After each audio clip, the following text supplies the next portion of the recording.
much. My name is Elfas McCloud Shangwa. I am the executive chairperson of Farmers Pride International, and I am based in Botswana. My apologies, I might not be able to show my camera now on this laptop I'm using because of network. That's why I was trying to connect to so that I can see which one to use. I am looking at the value addition in the context of Africa. That's the topic that I'm going to be covering. Thank you very much to the hosts. Thank you very much to all the people who have attended this symposium today, which is very important for us as farmers around the world, as well as myself with the teams that are here in Botswana. Right, first of all, Africa is having a challenge, first of all, on population growth, rapid urbanization, and the young population growth. These are major trends shaping the future of Africa agriculture. And they underline the profound changes in the evolution of food demand and contribute to the structuring of food markets. Value-added agriculture, which is generally in the manufacturing processes and increase the value of primary agriculture commodities. So I'm going to be speaking about this topic. Again, I might not be able to share my screen. It's raining this side. So when it rains, our network is a bit challenged. So you allow me, I can be able to share my presentations to everyone later. Right, challenges facing Africa's agribusiness sector. Number one, the failure to add value to crops before they're exported. And he has proved that to be the most intractable challenge. Most African crops are exported raw to global markets, and the processing industry that do exist locally struggle to add the value to our crops. They may bring national prestige, but they require costly subsidies to survive and create little employment for the African people.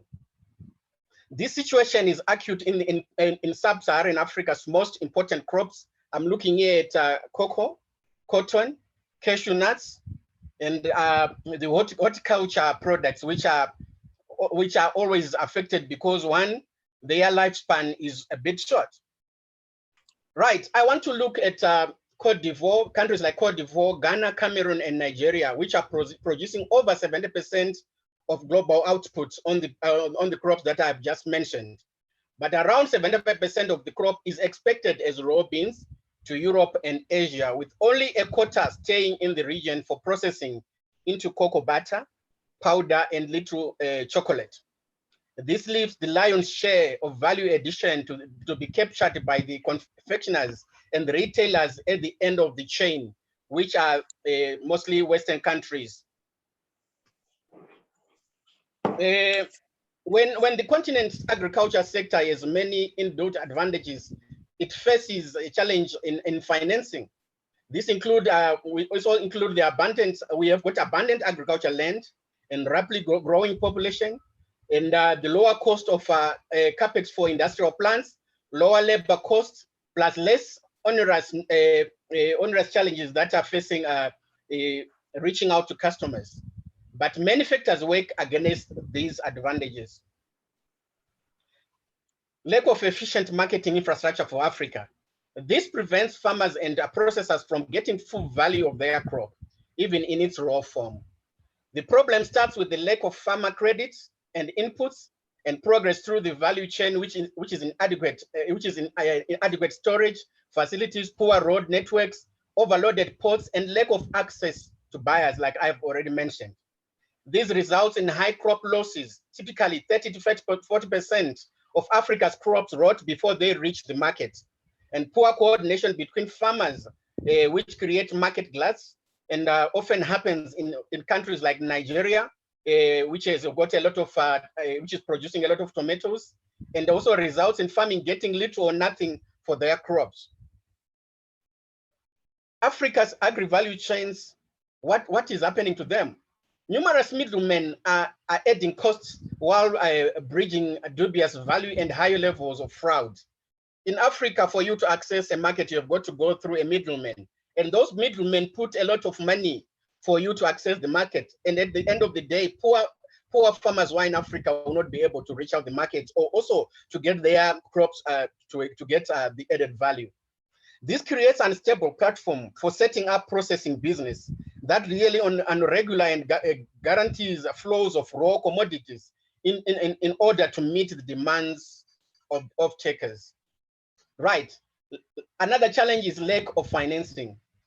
Taken together, these factors make it difficult for banks to finance value addition in the agriculture value chain. Too many banks have been banned by lending to small processors, trade and cooperatives when they fail to understand the complexity of local markets and value chains. For many banks, the risks are simply too high. There are people who are asking about my video. I said it's raining this side. The moment I put my video, I'll disappear from the network. Can you please kindly bear with me?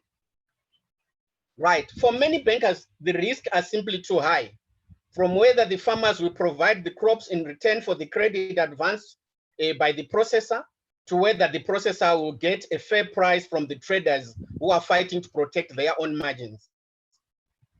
Another challenge is also on farmers having collateral for their loan, and also the processors demanding an advance payment before they can process. Africa's processors face a further challenge. International competition, like on cocoa butter produced in Cote d'Ivoire and Ghana, directly competes with butters from everywhere in the world. If the cost of power, storage, transportation, and paperwork delays are much higher in Africa than in other emerging or developing markets, then domestic processors cannot compete with those countries.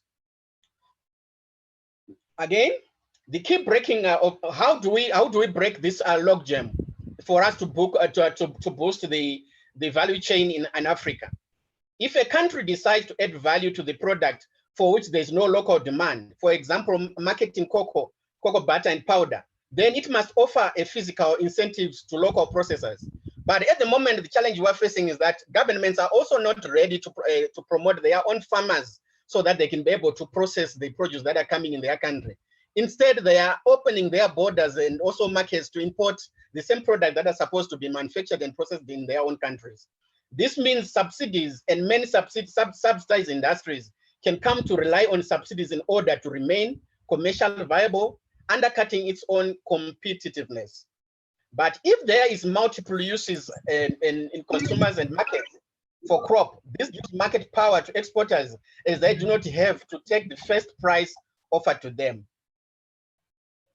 So as we sit in Africa today, we have a very big challenge. One, the first challenge is to access international market.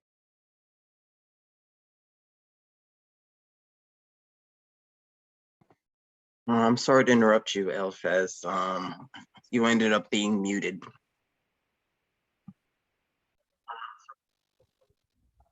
Okay. Somebody's muting me. I don't know who's muting me. Can I proceed? Yes, you're good now. Right. The challenge that I said we are facing as Africa is one, access to markets. The second challenge is also getting financial support from the governments and also local partners in processing of the raw materials that farmers are getting from their farms.